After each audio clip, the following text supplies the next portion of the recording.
Hare Krishna, welcome back to another session of Bhagavad Gita. We are reading sequentially from Bhagavad Gita. What we are doing today is chapter 1, text number 4 to text number 10, which would be page number 35 to 37 if you're following along from a hardbound Bhagavad Gita as it is. We'll do a recap from our previous session. We saw four orders of society: Brahmana, Kshatriya, Vaishya, and Shudra. Brahmanas are the teachers who are the educators of the society. Kshatriyas are the administrators, they have the task of protecting the society. Vaishyas are the businessmen who are responsible for providing the food products and other products for the consumption of the society. Shudras are the laborer class who assist the above three classes, Brahmana, Kshatriya, and Vaishya, to accomplish different tasks. We saw a backstory of Dronacharya and Drupada. Dronacharya and Drupada were very nice friends. They went to the same school.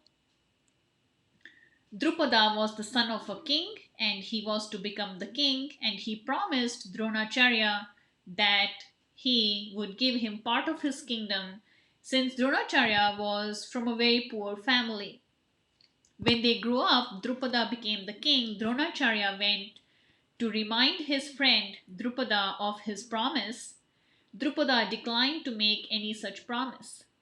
Dronacharya became angry at Drupada and wanted to teach him a lesson. He fought Drupada in a battle, defeated him, won over his kingdom, and then gave him his kingdom back in charity.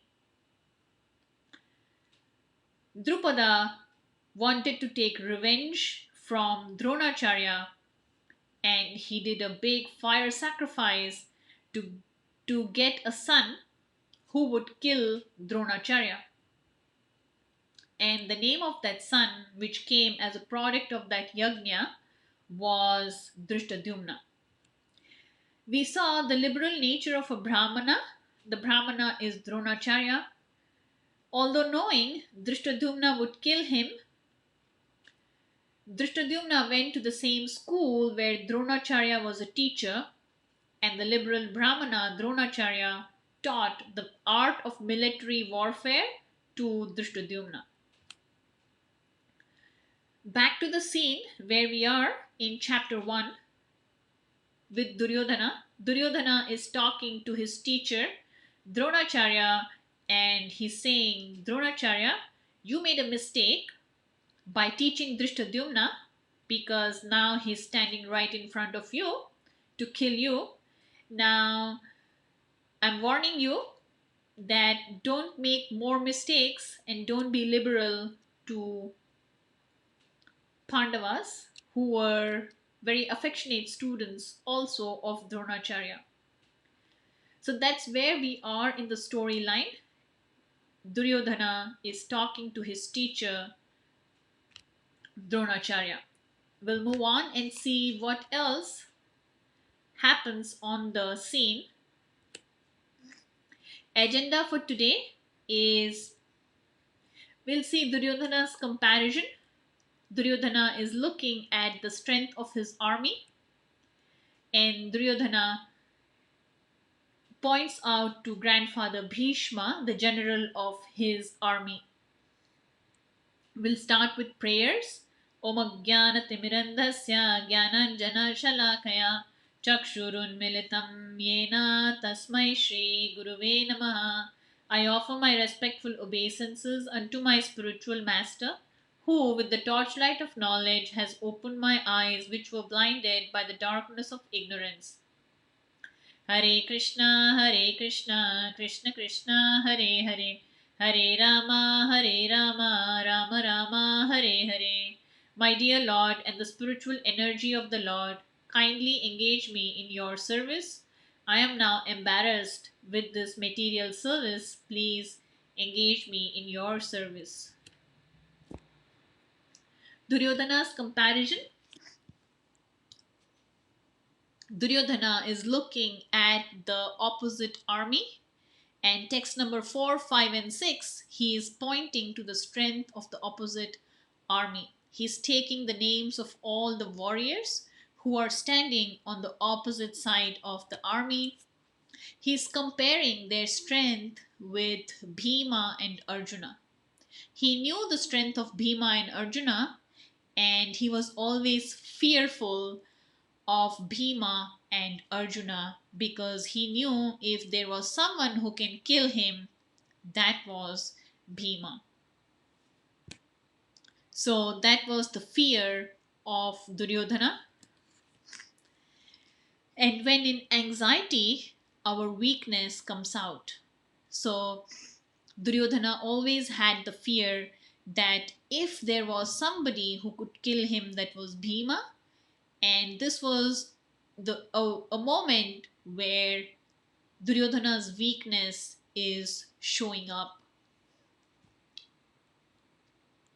Moving on, Duryodhana's attention moves to his own army. He's looking at his own army, and there are great heroes also in his own army.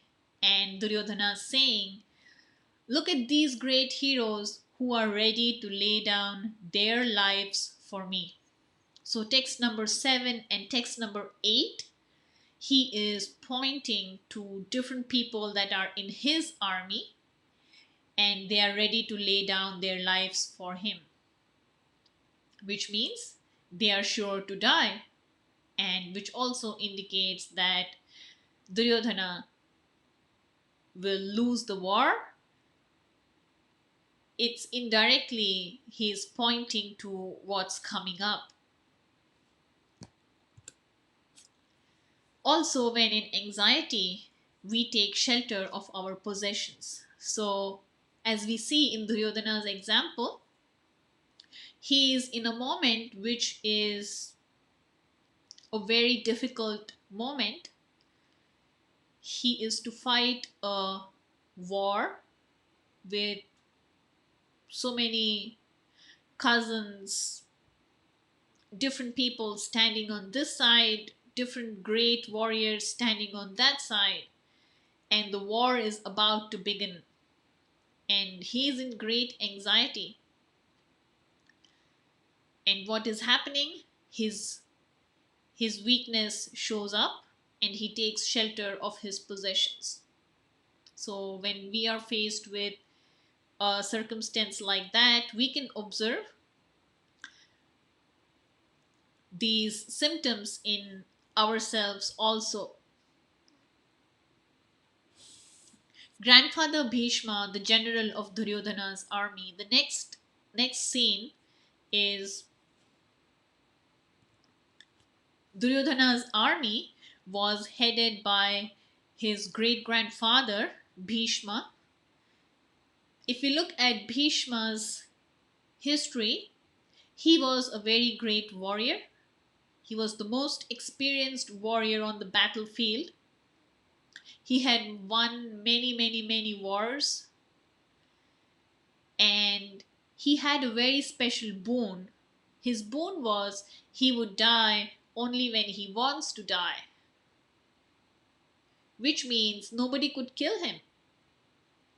And such a person was the general of Duryodhana's army. And Duryodhana was backing on that strength that he had. And he's comparing, he's saying, on the other side, the general is Bhima. And he's kind of minimizing Bhima because Bhima is way younger in age than Bhishma. Bhima has fought and won way less number of wars than Bhishma Deva has won. So he's kind of saying that I am supposed to win because my general is grandfather Bhishma. So he's just looking at this army, looking at that army, and then trying to see what's what. So we saw Duryodhana's comparison.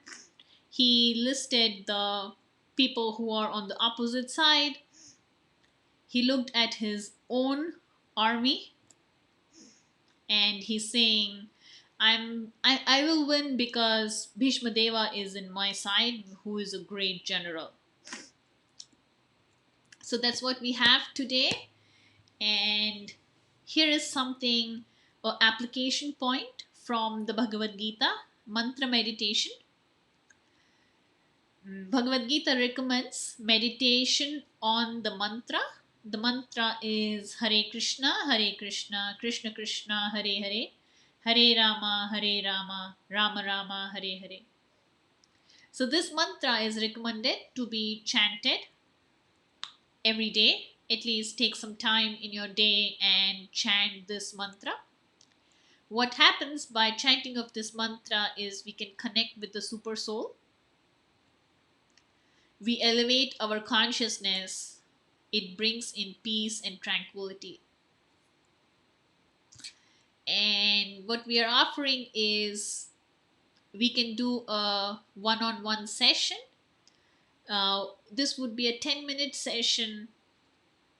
If you would like, you can sign up. You can text me for your one-on-one session. You can send in your timings, what's convenient for you, and we can have a one-on-one session, do a session of mantra meditation together, and this can help you to continue this practice every day in your life.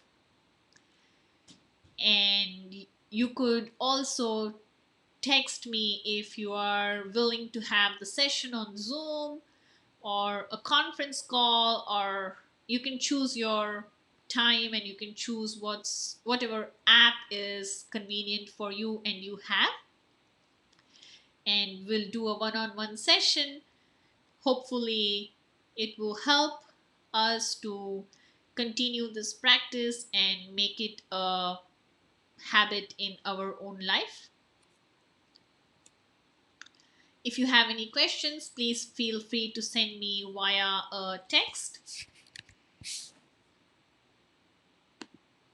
Thank you so much for watching. We will meet again in our next session of Bhagavad Gita. Till then, take care. Have a wonderful weekend and a week ahead. Hare Krishna.